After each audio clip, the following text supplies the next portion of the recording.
Most people think going to Mars is the hard part. They think, oh, we just need a big enough rocket, right? We did it with the moon, why not Mars? But that's not understanding the problem. See, going to the moon and coming back, that was hard enough. But Mars is a completely different beast, and I want to show you why. Let me start with something simple.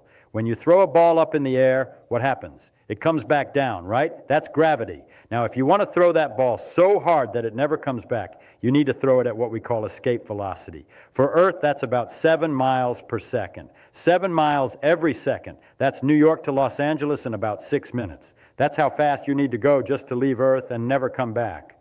Now, here's the thing about Mars. Mars is smaller than Earth. Its gravity is weaker, only about 38% of Earth's gravity.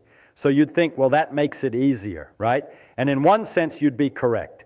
It does take less energy to leave Mars than to leave Earth. But that's not the whole story, not even close. See, when the Apollo astronauts went to the moon, they had a clever trick. They brought all their fuel with them. They launched from Earth with this enormous Saturn V rocket, the biggest rocket ever built at that time. It was as tall as a 36-story building. And most of that, I mean the vast majority of it, was fuel. They needed all that fuel just to get to the moon, which is only 240,000 miles away. But Mars is on average about 140 million miles from Earth. Now it varies because both planets are going around the sun in ellipses. So sometimes it's closer, sometimes it's farther. But even at its closest, it's about 35 million miles away. That's about 150 times farther than the moon.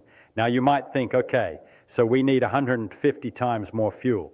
But no, that's not how it works. This is where it gets really interesting, and this is where something called the rocket equation comes in. This equation, worked out by a Russian fellow named Tsiolkovsky back in 1897, tells us something very inconvenient about rockets.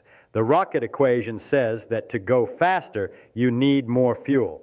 But here's the tricky part, that fuel has weight. So to carry more fuel, you need even more fuel to lift that fuel. And to carry that fuel, you need even more fuel. You see, it's exponential. It grows and grows. We call this the tyranny of the rocket equation. Let me give you some numbers to make this concrete.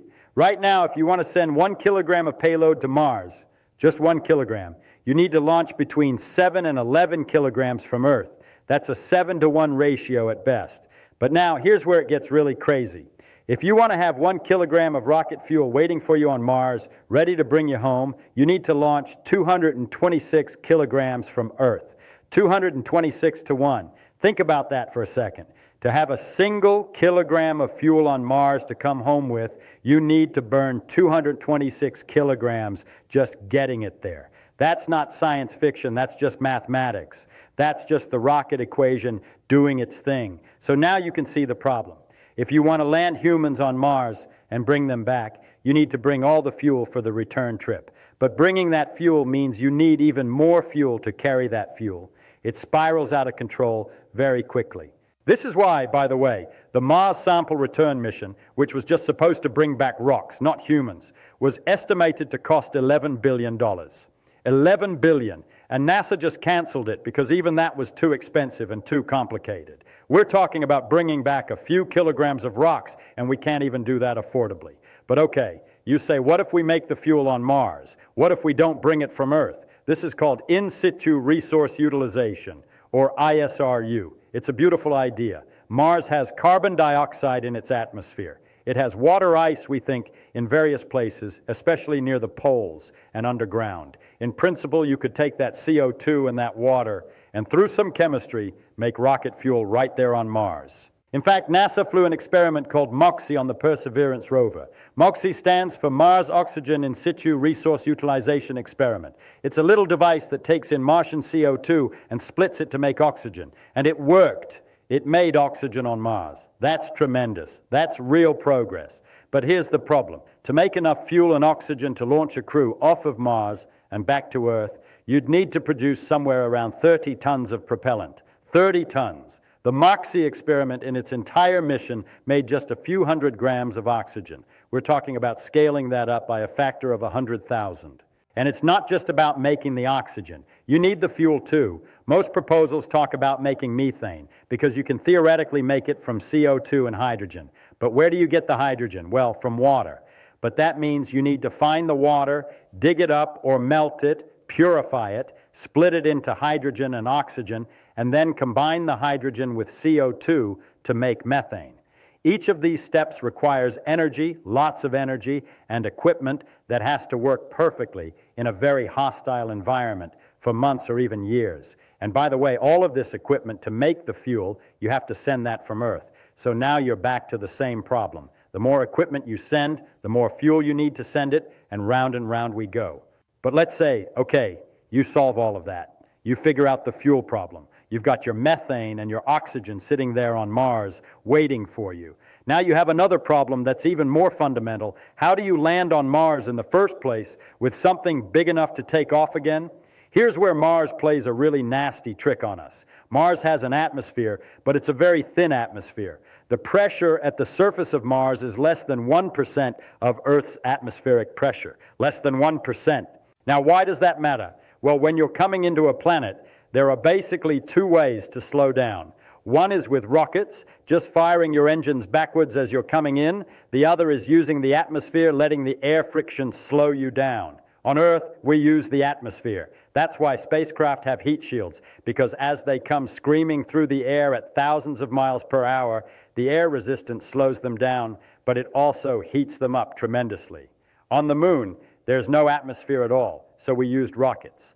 The lunar module, that little spider-looking thing, it landed entirely on rocket power. But Mars is right in the worst possible middle ground.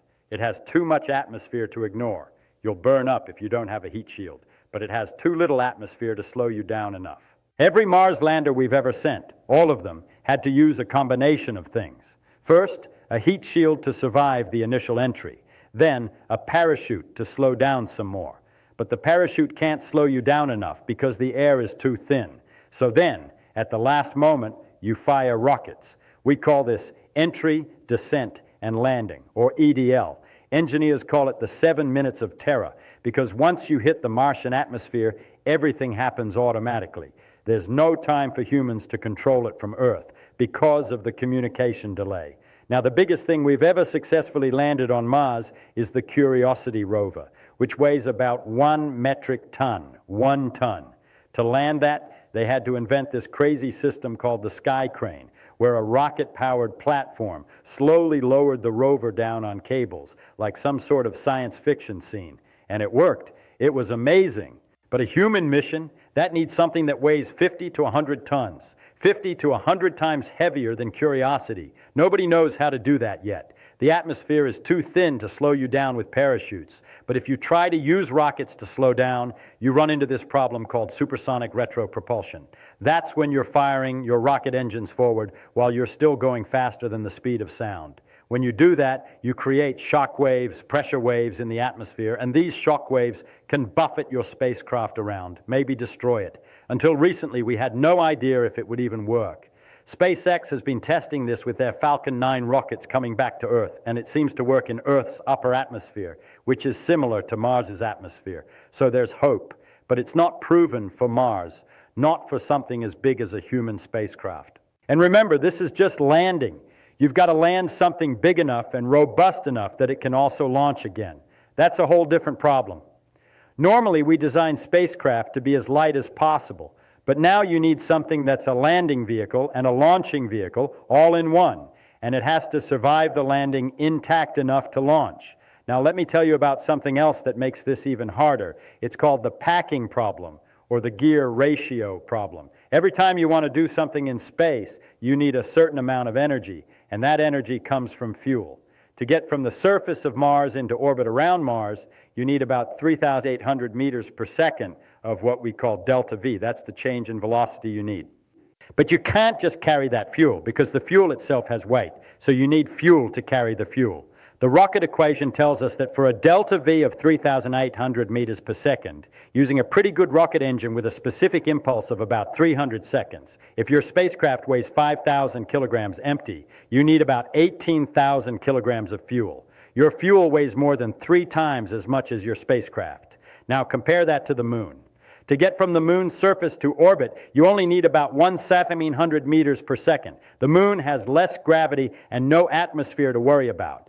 For that same 5,000 kilogram spacecraft, you only need about 9,000 kilograms of fuel, half as much. This is what I mean by the tyranny of the rocket equation. And here's another thing. The journey to Mars takes about 7 months each way, 7 months in space. That's a long time. On the moon missions, the astronauts were only in space for about a week, maybe 2 weeks for the longer missions. But 7 months, that means you need life support for 7 months. You need food, water, oxygen, power. You need radiation shielding, because once you leave Earth's magnetic field, you're exposed to cosmic rays and solar radiation.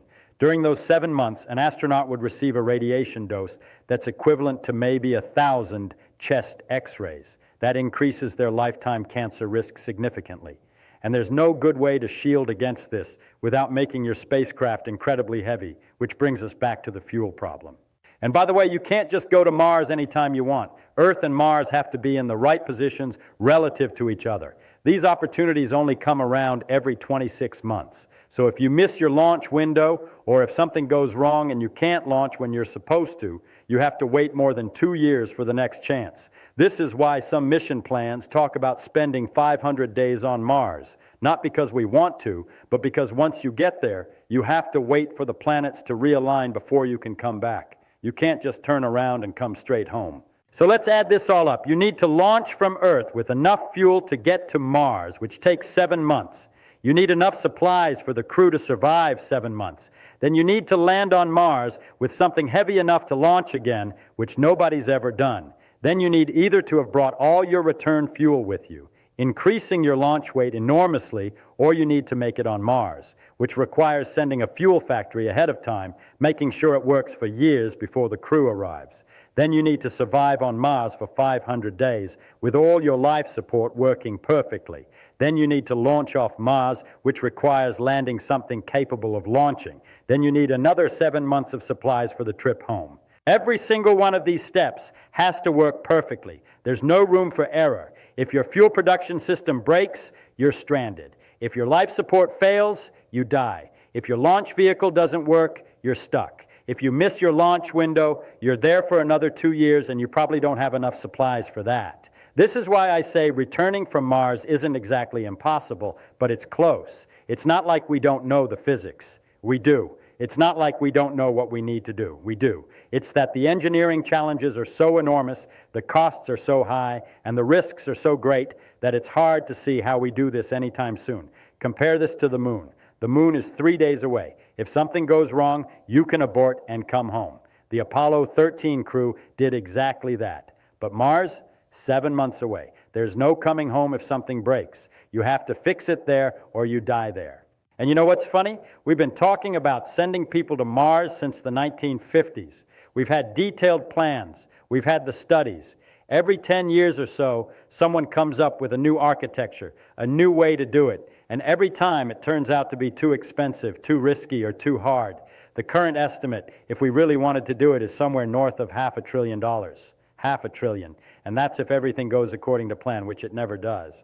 For comparison, the entire Apollo program, putting 12 men on the moon, cost about $280 billion in today's money. Mars would be much more. Now, I'm not saying we shouldn't try, far from it. Exploring Mars, understanding whether life ever existed there or could exist there, these are profound questions. But we have to be honest about the challenges. We can't just hand-wave them away. The fact is, getting to Mars is achievable with current technology. We've sent rovers there. We've sent orbiters. We could probably send people there and land them on the surface if we really committed to it. But getting them back, that's the hard part. That's the part that might take another 20, 30, 40 years to figure out, maybe longer. Because it's not just one problem. It's a whole chain of problems. And each one has to be solved. And they all have to work together. The fuel problem, the rocket equation problem, the landing problem, the launch problem, the life support problem, the radiation problem, the timing problem, the cost problem. Each one is hard by itself. Put them all together, and you start to understand why we haven't done it yet. And that's what I mean when I say returning from Mars is, if not impossible, then at least extraordinarily difficult. It's on the edge of what's possible with our current technology and our current resources. Maybe we'll solve it. Maybe some breakthrough will make it easier. New propulsion systems, better radiation shielding, more efficient life support, cheaper launch costs, maybe. But right now, today, if you ask me to design a mission to Mars that brings people back, I'd have to tell you honestly, I don't know if we can do it. Not because the physics is wrong, the physics is fine, but because the engineering is just so hard, and the costs are so high, and the risks are so great. That's the truth of it. And you know, that's okay. We don't have to do everything right now. We can take our time. We can solve these problems one by one. We can send more robots. We can test the fuel production. We can figure out the landing. We can develop the technology we need. But let's not kid ourselves about how hard it is. That's what I wanted to tell you about Mars. Not that it's impossible, but that it's really, really hard. Harder than most people think. Harder than going to the moon was. Maybe the hardest thing we've ever tried to do. And that's why when we finally do it, if we finally do it, it'll be one of the greatest achievements in human history, because it really is right at the edge of impossible.